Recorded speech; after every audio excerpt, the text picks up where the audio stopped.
In 1817, a Tennessee farming family claimed something had entered their home. Not a burglar, not an animal, something they said could speak. It knocked on the walls, it pulled at bedsheets, it whispered in the dark. And eventually, the entire town came to hear it.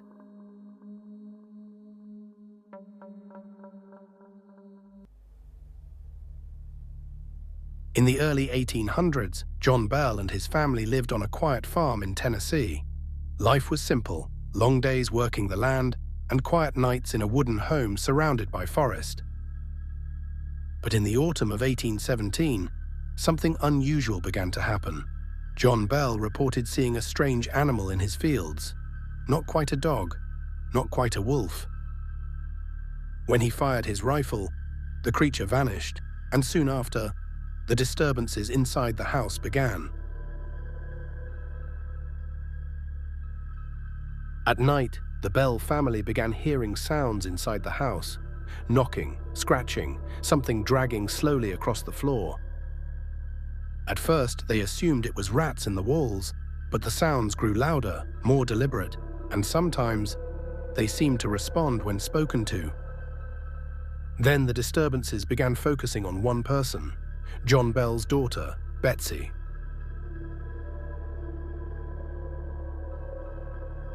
The disturbances around Betsy became violent. Her bed sheets were pulled away in the night. Her hair was tugged. She claimed something was striking her in the darkness. And then, the haunting changed, because the entity began to speak.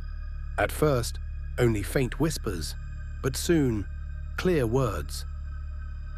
The voice claimed to be a spirit, one that had once lived peacefully, but had been disturbed.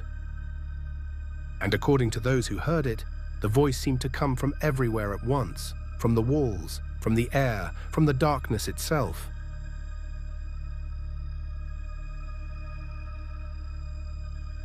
News of the strange events spread quickly through the region. Soon neighbors began visiting the Bell farm, not to help, but to witness the phenomenon themselves. Many claimed they heard the voice. It answered questions, quoted passages from the Bible, and even sang hymns. Some said it could be heard throughout the entire house, as if the voice had no single location, as if it existed everywhere at once.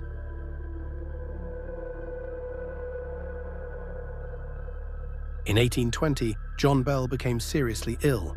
His condition worsened quickly. Then one morning, a small vial of dark liquid was discovered beside his bed. According to the Bell family, the mysterious voice claimed responsibility.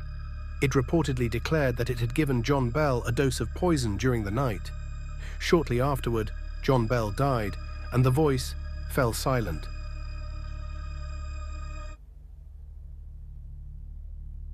The Bell Witch remains one of the most famous hauntings in American folklore. Some believe the events were supernatural.